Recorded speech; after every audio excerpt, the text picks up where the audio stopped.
Luc. Ouais, bonjour Alexandre. Luc, on est à 48 heures de cette rencontre entre Vladimir Poutine et Donald Trump. Ça va se passer en Alaska. Et là, Volodymyr Zelensky et d'autres leaders européens aussi souhaitent s'entretenir avec le président américain avant son tête-à-tête avec Vladimir Poutine.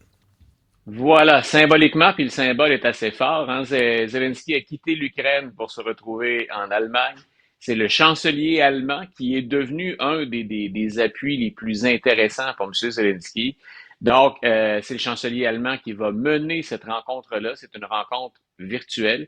Mais on veut absolument parler à Donald Trump pour tenter de l'influencer, peut-être lui rappeler certaines discussions précédentes avant qu'il n'aille s'asseoir avec Vladimir Poutine. Ça montre bien le degré d'inquiétude de M. Zelensky d'abord, de l'Ukraine d'abord, mais des Européens également. Donc, on en a parlé en début de semaine, hein, ils sont relégués un peu au rang de spectateurs dans les Européens, dans ces négociations-là. Pourtant, ils sont devenus, depuis les changements d'attitude de Donald Trump, la réorientation, appelons ça comme ça, de l'aide américaine ou du soutien américain. Donc, ils sont devenus les premiers partenaires des Ukrainiens. Et on craint énormément. On craint pour l'Ukraine, mais on craint pour le reste de l'Europe aussi. Hein, une des choses qu'on va rappeler, c'est, un, d'abord, Volodymyr Zelensky a insisté, il ne doit pas y avoir d'échange de territoire, hein, ou de passage de territoire du côté russe.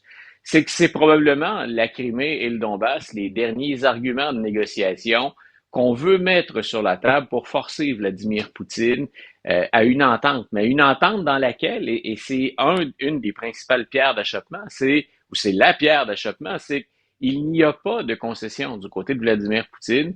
Et autant Zelensky, les Ukrainiens que le chancelier allemand ou l'Europe veulent que Vladimir Poutine s'engage à ne pas recommencer. Une des choses qu'on craint le plus, c'est que d'ici 3 ou 4 ans, 4 ou 5 ans, une fois qu'on aura refait les forces en Russie, qu'on revienne à l'attaque. Et ça, ben, c'est insécurisant pour tout le monde. Bien sûr, Zelensky d'abord, les Ukrainiens, mais ensuite les Européens également. On ne veut pas repasser par là sans avoir tout tenté pour bloquer avant Vladimir Poutine puis obtenir un engagement de sa part. Ben, j'ai quand même hâte de voir là, qu'est-ce qui va ressortir de ce tête-à-tête-là entre Trump et Poutine. Est-ce que ce sera encore une Ouais. fois juste une espèce de photo-op pour rehausser l'image du président américain qui aimerait donc ça régler ce conflit-là, qui avait fait des promesses notamment que la guerre cesserait en 24 heures, que si c'était lui qui avait été président à l'époque, jamais ce serait arrivé. T'sais, on peut comprendre quand même la crainte de Volodymyr Zelensky en disant, t'as peu, là, ils Tout vont à fait. parler de notre avenir à nous, on n'est même pas invités autour de la table.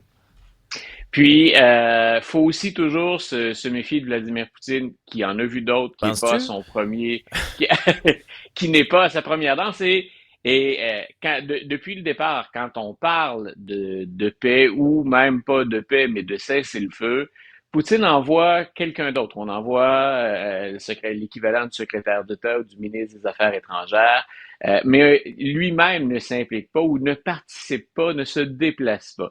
Tout ça lui a permis, c'est un peu plus complexe que ça, mais de gagner du temps. Et on se demande si c'est tout simplement pas ben, la nouvelle stratégie. C'est là, on est rendu au grand patron, on est rendu à Vladimir Poutine.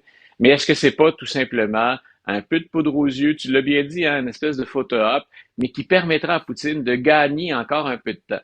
D'ailleurs, on aura remarqué dans la journée d'hier que l'administration Trump a revu ses attentes à la baisse. On ne semble pas s'attendre à grand-chose ou à beaucoup de cette rencontre-là. Donc, Donald Trump, qui aime bien, tu viens de le rappeler, hein, s'engager, dire je vais régler telle chose, on va avancer, je vais avoir un rôle qui est déterminant. Là, cette fois-là, c'est on va se rencontrer, mais on ne promet pas beaucoup plus que le seul fait de tenir cette rencontre en Alaska. Il y a tout le dossier Epstein qui continue de suivre quand même le Encore président et toujours. à son grand malheur.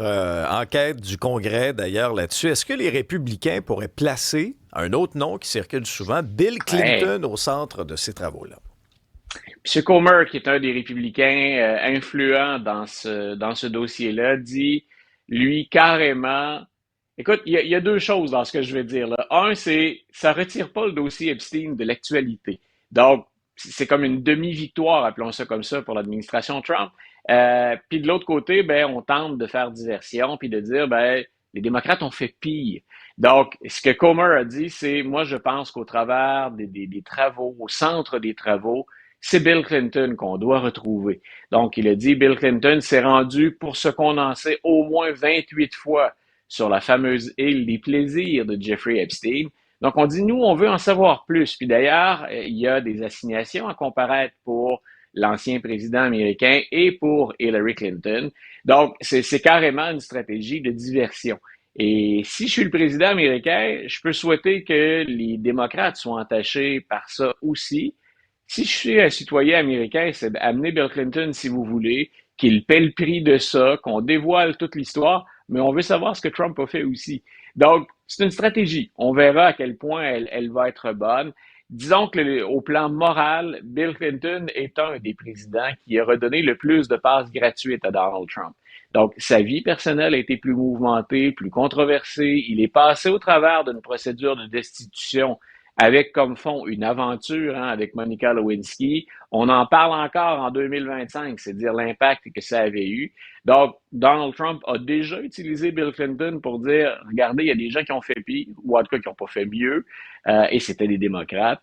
Donc, on revient à la charge avec ça. Donc, on verra, mais je rappelle, si les médias font bien leur travail, on va vouloir savoir si Bill Clinton a fait quelque chose. Mais Donald Trump est mentionné souvent aussi. Il a eu une longue amitié, une quinzaine d'années d'étroite collaboration avec Epstein. Ça n'enlève pas les questions à poser au président sur le fond de ce dossier-là également. Tu nous avais parlé dans le passé de ces expositions au Smithsonian. Bon. Ouais. Et puis la ligne très, très fine entre le respect de l'histoire versus manipuler aussi un peu les faits au désir du président actuel. Et là, on comprend que c'est une révision corsée du contenu des expositions là, qui se produit. Voilà, là, j'ai envie de te dire, pour des historiens, les gants devraient tomber normalement à ce moment-ci. Ouais. Il y a eu, quand on en a parlé, il y a eu littéralement, on l'avait mentionné avant, là, au tout début du second mandat de Donald Trump, mais dans les dernières semaines, on avait procédé au retrait des informations, entre autres au Musée d'histoire américaine du Smithsonian, toutes les informations sur les deux procès en destitution, les deux causes de destitution de Donald Trump. Donc, quand on arrive à la section sur la procédure de destitution, il ne restait que les cas d'Andrew Johnson et Bill Clinton que je viens d'évoquer, puis on avait retiré tout ce qui concerne Donald Trump. Comme par Et magie. là, Pouf! voilà. Disparu. Et le Smithsonian avait dit non, non, non, il n'y a pas eu d'interférence politique. Fallait être un peu dupe ou un peu niais pour penser qu'il n'y avait pas d'ingérence politique. Mais là, c'est très clair. Là, on ne s'en cache plus. On va réviser l'ensemble des expositions des musées Smithsonian. C'est un gigantesque complexe de musées, le Smithsonian à Washington. Et c'est clairement tout ce qu'on considère être woke du côté de l'administration américaine qu'on va tasser. Il y a des gens qui n'aiment pas ces progressistes plus radicaux qu'on qualifie de woke. Ça, à la limite, je le comprends. C'est pas de ça dont il est question ici. C'est tout ce qui va mettre en valeur l'histoire des minorités, incluant en termes de quête des droits les femmes. Tout ça va être passé sous la loupe de l'administration Trump. Donc, littéralement, ce n'est pas, faut pas se tromper, hein. On n'enlève pas des billets parce que pour les avoir fait à de multiples reprises, les expositions du Smithsonian à des moments variables, au plan historique, si c'est pas irréprochable, c'est pas loin comme travail. Et on ne fait qu'expliquer l'histoire. Les revendications des femmes pour le droit de vote, par exemple, ça n'a rien de woke, c'est tout à fait légitime, ça. On peut appeler ça du progressisme, ça en était, mais ça n'a rien d'excessif. Puis on racontait comment ça s'était passé. Donc, c'est un peu tout ça qu'on va attaquer de front. Et moi, personnellement, je ne peux pas être autrement qu'indigné qu'on prenne un joyau américain, le Smithsonian, qui a été créé justement pour la connaissance, pour l'histoire, puis pour l'histoire la plus complète possible. On raconte l'ensemble des faits, qu'on s'attaque à ça pour en retirer ce qui déplaît à une administration.